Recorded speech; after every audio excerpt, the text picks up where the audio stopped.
Hi there, it's Wednesday, July 8th, and it's about 9 p.m. I'm Yvonne de Celis coming to you today on YDCtv. I don't know if you're going to see this video today. You might actually see this video tomorrow. I'm not really sure. I had added a quick video before about how to take care of hand and feet with energy healing, but I said I was going to follow it up with a full daily energy healing routine. I got this initially from Donna Eden's Energy Medicine book. Donna Eden, this is Donna right here. That is Donna Eden. I mention her a lot, and I'm sure there are some people who are probably tired of hearing her name. The reason I do that is because I discovered energy healing through Donna. I got my licensing and certification for energy healing and Reiki from the Academy of Energy Healing, and my teacher was a Taya Lee, and she's absolutely fabulous. But as I said, I discovered energy healing initially through Donna, so I mention her a lot. And I also discovered it kind of on the cheap. When I first discovered it, it was through Mind Valley, which is an online institution. I took a free course by Donna. I fell in love with her, and I knew I couldn't afford the videos at the time, so I got this book. This is my Bible, which there's tabs and everything in it. There used to be more. There's not as much now. But what I'm going to be going over is what she considers her daily, feel-good daily energy routine, which is in this book. There are 7 exercises that she does in this, and as she says, and I agree, you don't have to do all of these. You can pick and choose ones that work for you. You can do them all if you wish. You can add to it. I don't do it in the exact same order that these are in, and there's a couple that I do alternates of. I'm just going to set it off to the side for now because I don't want to forget any of the moves that she does. Sorry for being out of the frame for the moment. But anyway, sorry about that. Just wanted to set it aside. But I want to just go through the energy healing routines with you. Again, as I've said, you don't have to do all of these. One last thing, just one last note. There will be a link to this eventually in the description. If you are new to energy healing, I did do a very quick video on proper breathing techniques on also where I recommend the importance of drinking water. Just for your time and for mine as a time saver, I'm not going to go into the breathing and the water here, but if you're interested, please go to that link. It's very quick. I think it's like a 3 or 4 minute video. And as I said, I'll try to link to it from here, and I'll also put a link in the description of the video as soon as I can. Anyway, on that note, let me just take a quick sip of water because I get very dry mouthed. Okay, this once again is the daily feel-good energy healing routine as done by Donna Eden, aka the Eden method. I always start off with the 3 thumps. I think she might call it more than that sometimes because there are other thumps you can do besides the ones I'm about to do, but I'm also going to try very hard not to bonk this microphone. I'm sorry if I do. You start on the cheekbones, index finger, middle finger, and you actually literally just tap. It's like tapping. EFT tapping, for example. The EFT stands for Emotional Freedom Technique, according to the tapping solution. So you just tap your cheeks, then you tap your K27 points, and the way you find your K27 points is by tracing your collarbone from the front to from the back to the front, and where the points almost meet, if you feel around with your 2 fingers right at the base, there's 2 little soft spots right here. Some people, they're visible. You can actually see the soft spots on some people because their muscles and the bones jut out so much. I've seen it on some people who are actually very skinny. But almost everyone has soft spots right where their collarbones meet. Those are the K27 points. So you want to just thump those. You also want to do the thymus thumps. So I'm just moving my crystal out of the way, out of harm's way. You can also do the Tarzan tap. So it's up to you whether you want to thump the thymus. You can use your hand. You can do with your, not really a fist, but with your knuckles. Or you could, again, as I said, you can do the Tarzan tap. This is actually really good for breathing too. The thymus glands tend to shrink as we're aging. If, for example, say you run up a flight of stairs and you just find you're gasping for breath, doing something like this can actually aid with breathing. The other tap that she does, which it's really up to you whether you want to do this one or not. I don't really care for this one. She does a tap right here, which is on the spleen meridian. It's parallel to the nipple, right underneath. She does a tap here.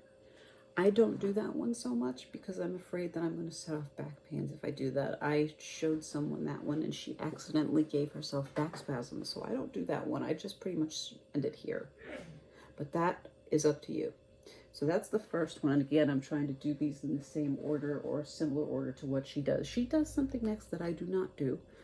She does something called the cross crawl, which is an exaggerated march. And when I say exaggerated march, I'm going to get up. You do not have to stand up when I do.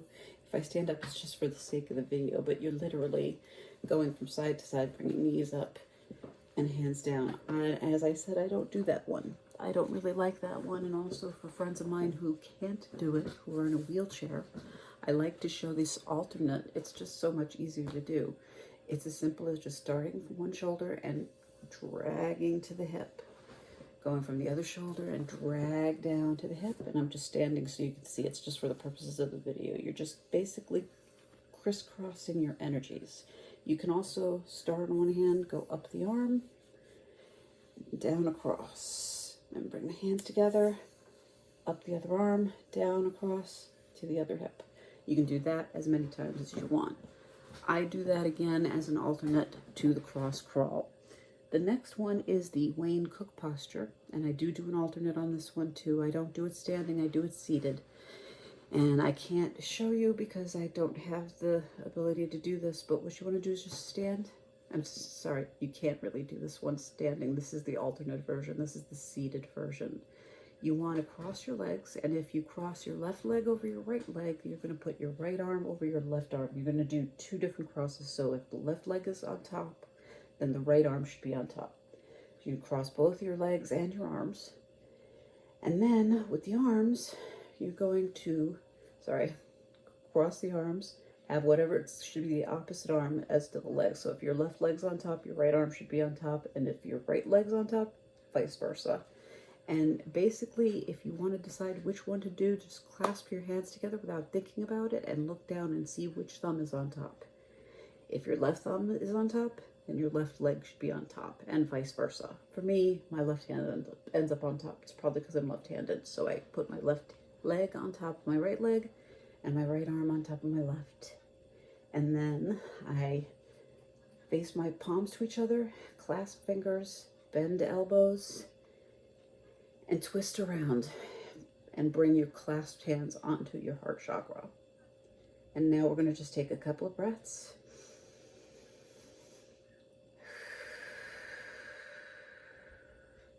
On that exhale, let go. Bring your hands out in front of you, clasp your thumbs together, and with your thumbs, clasp your nose where it joins your face. And now you're going to use your hands this way to look up. You can have your eyes closed and you can just do the breathing.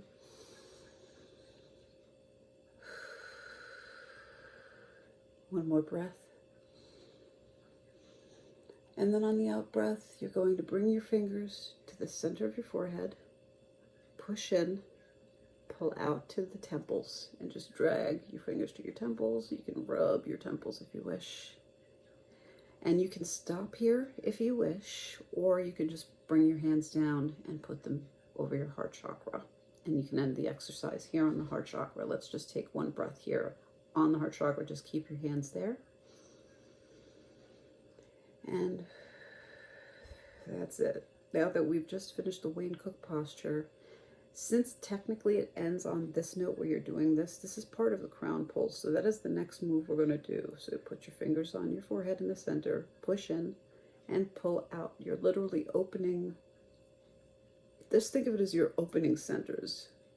And you're just going to start pushing in and pulling apart. You don't even have to really touch your hair. You just want to keep your fingers about no further than say 1 to 2 inches apart from your head. You want to stay in your energy field. So this is the crown pull, and you want to just keep going down, and back, and down, all the way down until you pull out to your shoulders. Once you pull out to your shoulders, you're done. And so that was the crown pull. The next few, I'm not going to do in the same order as what the book suggests. As I said, I'm just referencing the book because I don't want to forget any of these. The next 3, it says lymphatic massage, zip up, and hook up. I'm going to save the lymphatic massage for last. I'm going to do the zip up and the hook up because they're both very quick and easy. And I will follow it with the lymphatic massage. So zip up, Very simple. It's called zip up because it's like zipping a zipper.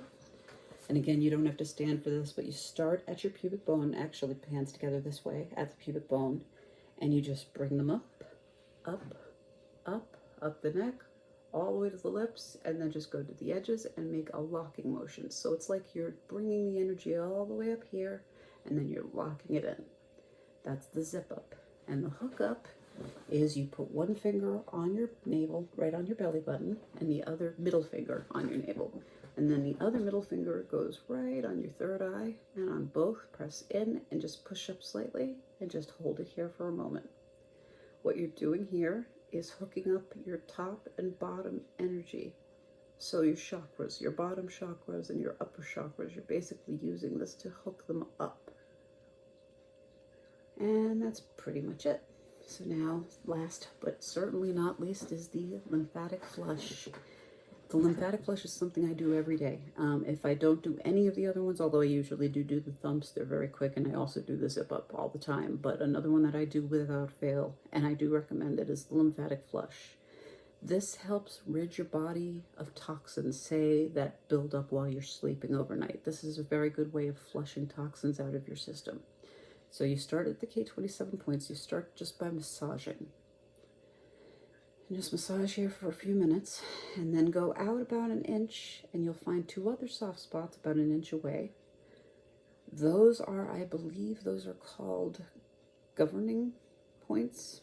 So, and again, that's an inch away from the K27, so you're now on the governing. And on both sides, I use my knuckles for this. You want to just go down where your arm is connected to your torso on both sides. Just use your knuckles to massage down. This might be a little bit sore, and if you do find a spot that's a little bit sore, I actually did on this side, a spot here was a little bit sore. According to Donna Eden, if it's sore, it means you need it. And what I've found to be the case is if I find a sore spot somewhere, I tend to try to work it, because usually it's a spot that corresponds to another part of the body that hurts. It's not always the case, but a lot of times it is. So I follow her advice. She says when it hurts, work it more. So I try to. But anyway, so you go down the sides here, and then you start off on the chest and start just massaging, vigorously massaging towards the center. And then you want to massage down between the pecs. And then underneath the pecs. And again, you might find sore spots here, so just work at them if you do. When you're done going to the center, go down to the bottom of your rib cage and start just vigorously massaging the bottom of the rib cage all the way to the sides on the outside. And come back out here and use your knuckles and massage inward towards the center. Then about an inch over your navel, right up here, about an inch over the navel is the triple warmer section. That's where your fight, flight, or freeze response is typically housed. So start vigorously digging, and then go to your navel, massage there, and then just keep going down and go all the way down until you hit your pubic bone. And now I do have to stand for this, once again, just for purposes of showing you what to do next here. So you're going to, actually, I'm not going to be able to show you all the way, unfortunately, I don't think. You want to do this. This is, again, with your knuckles. You might find sore spots here. I have to warn you, I've had some people say it's not just sore, it hurts. But you want to massage all the way down to about maybe an inch or so above your knees. And then you want to go on the inside of the legs. So in between the legs, you're going to do it on both sides all the way down to a little bit over the knee. And then on the other side, do the same thing. You can do them at the same time if you wish. And then when you're done, rub your hands together and shake them out. That way, anything negative that we may have picked up during this flush is now gone. And that's pretty much it. As I said, I will show you guys meridian tracings at some point, but I wanted to go through the daily energy medicine feel-good routine because that is something really good to have in an energy healing toolkit. So I'm sorry again, too, for all of the air quotes, but sometimes I can't really think of a better way of doing it. Anyway, I do hope that was helpful. And as always, namaste. Thank you so much for your time. Peace and light. Please stay safe. I'm praying for all of us. I'm praying for you, your family, and your friends. Thank you, as always, for coming to visit. I will be back as soon as I can, and if you have any requests at all, just leave them in the comments down there. And if you're lonely or down, anything, just leave me a note and I will write back to you. Thank you so much once again for your time. I'll try to come back as soon as I can. Take care and be well. Cheers. Bye-bye.